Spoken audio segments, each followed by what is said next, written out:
Thank you very much, Director Donfield, for this wonderful introduction.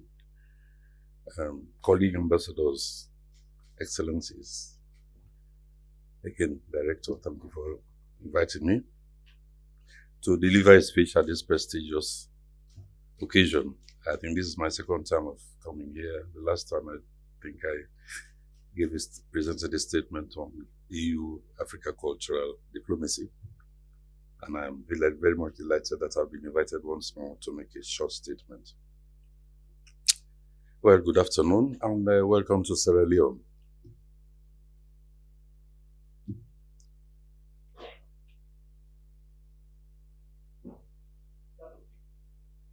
This is a very short skit about Sierra Leone. It's not going to take too long. It's about 2 minutes.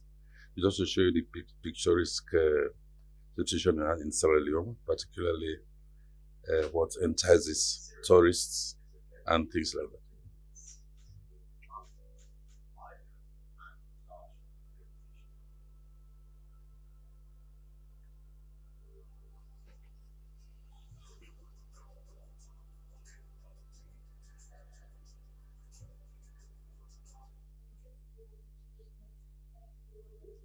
Yeah.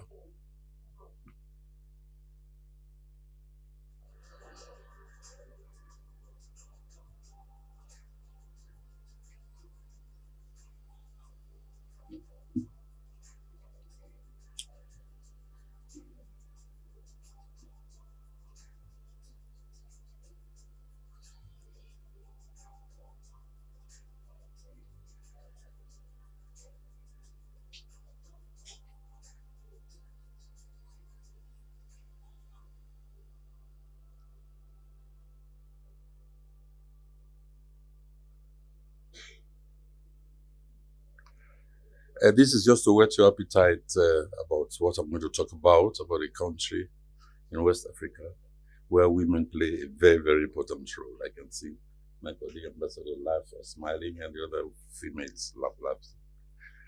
The title of my presentation is The Role of Women in Development and Peace Building in Sierra Leone. It is both an honor and a profound responsibility to address you today on a subject that lies.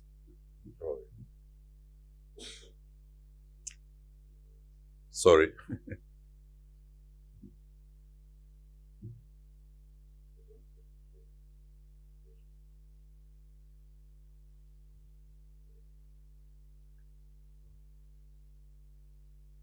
It is both an honor and a profound responsibility to address you today on a subject that lies very much at the heart of our nation's progress, the role of women in development and peace building. As I can see, all the female attendees are smiling, and I think this is a topic that lies very much at our heart. But before I delve into this topic, please allow me to briefly introduce you to the soul of our homeland, Sierra Leone. Next PowerPoint. Sierra Leone lies on the west coast of Africa. It's in an area of about 72 square kilometers with a population of about 8.5 million. It was discovered by a Portuguese sailor in 1462 and named it Sierra Leone, meaning lion mountains or mountainous country because of the lion-shaped hills around the country. You can see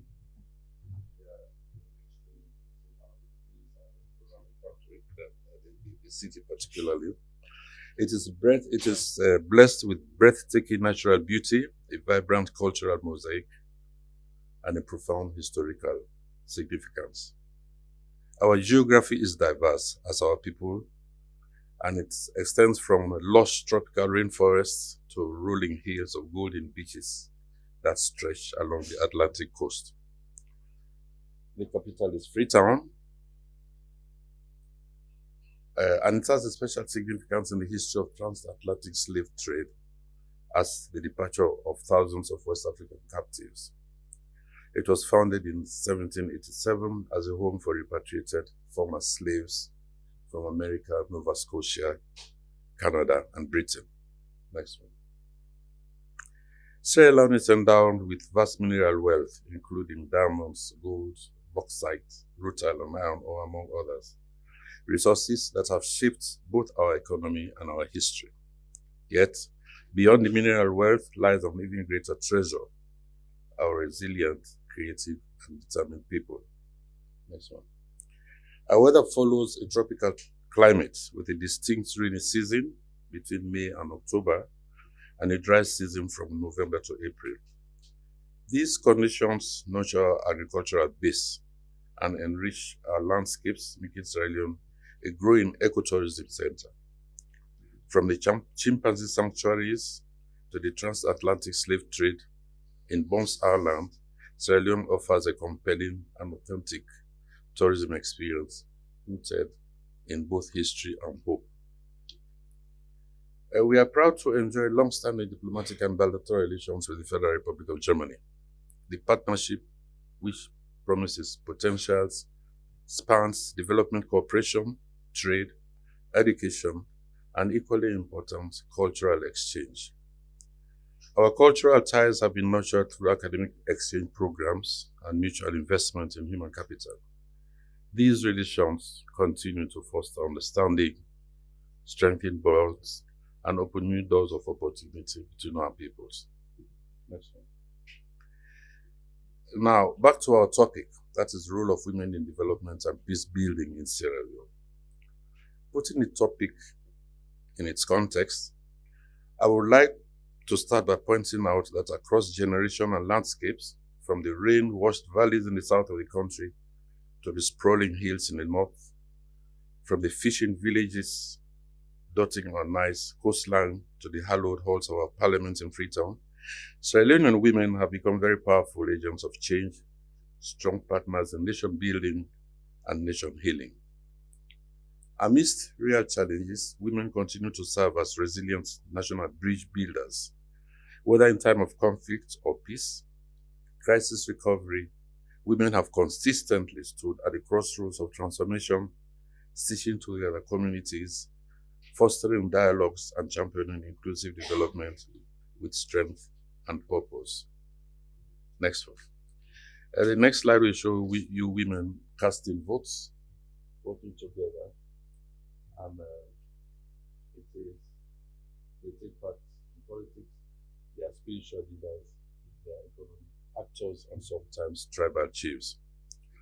Long before the colonial borders were drawn on any maps, our women were leaders in their own right. In the pre-colonial era, women were not just caregivers or supporters, they were warriors, they were chiefs, spiritual leaders, and economic actors. I want to give you a few examples of women in Sierra Leone's history. By the way, Sierra Leone became the first country in the world where women were able to cast their votes in 1792, long before women were allowed to vote in Great Britain. One towering figure from the time was Madame Yoko, born in 1849 in the southern province of Sierra Leone. She was later crowned queen. She was a fearless and visionary leader who rose from a dancer to a paramount chief, uniting powerful chiefdoms under her rule. She defied colonial expectation, wielded diplomacy and strength with equal grace, and left an indelible legacy as a symbol of power and resilience in Sierra Leone's history. Madame Yoko was a unifier and a diplomat, skillfully consolidating power through strategic alliance and negotiations. At a time when leadership was heavily patriarchal, she ruled not by force, but through respect and wisdom. Her legacy endures as a testament of women's leadership rooted in diplomacy and cultural intelligence. Next one. During the colonial era, Sierra Leone women were instrumental in resisting economic and political oppression. One of the unsung heroines was Mrs. Anna Benkakoka, who championed girls' education and laid the foundation for the Freetown Secondary School for Girls, which continued to be a leading educational institution in Sierra Leone. Her work gave rise to a generation of educated women who will go on to shape the nation. Freetown Secondary School for Girls accepted students from all over West Africa, regardless of its ethnicity. For her efforts, she was awarded a member of the British Empire, MBE, in 1944, In her latter part of life, she moved to London, where she joined the Labour Party and became an important voice in the campaign for nuclear disarmament. Mrs. Constance Cummins John is another pioneering figure. She was the first woman to be elected to the Freetown City Council in 1938 and later became the first female mayor of Freetown. She advocated for workers' rights, education for girls, and social welfare reform. Her legacy proves that Sierra Leone's march to independence was walked not only by men with loud voices, but by women with determined hearts. Madam Ella Koblo Gulama, after independence, women continued to lead in transformative way. One such figure was Paramount Chief Madam Ella Koblo Gulama, the first woman to hold a cabinet position in post-independent Sierra Leone. She was a strong advocate for rural development, education, and female participation in governance. Her life symbolized the successful fusion of traditional authority and modern statecraft. She played a crucial role in mediating conflicts and maintaining peace within her community. In the difficult period following independence, especially during civil war, Sierra Leonean women became essential to peace building. From the masked women in the north to the mothers of the east, women engaged in civil society groups, demanded peace, and served as mediators in organizations such as the 50-50 Group and the Women's Forum. Examples of such women are Shirley Bujama. Next, Joy. Madam Shirley Bujama was a distinguished diplomat. She was the first female foreign minister of Sierra Leone.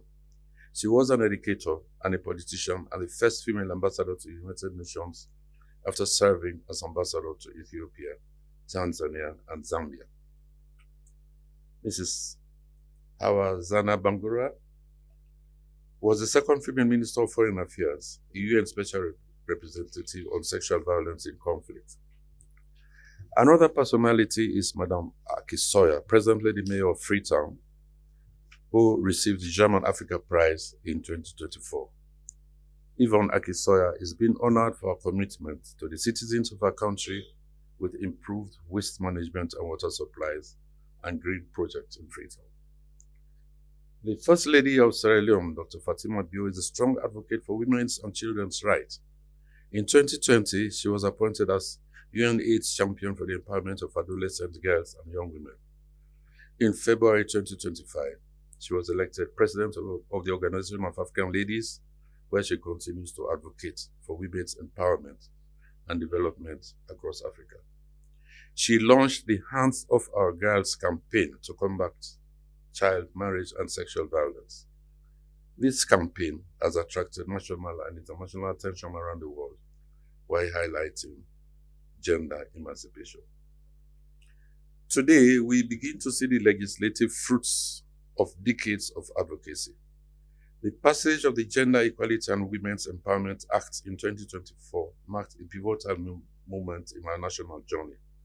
The law mandates a 30% minimum quota for women in parliament, cabinet, and other key decision-making bodies. Following the 2023 general elections, we saw this most significant increase in women's political representation in our national history.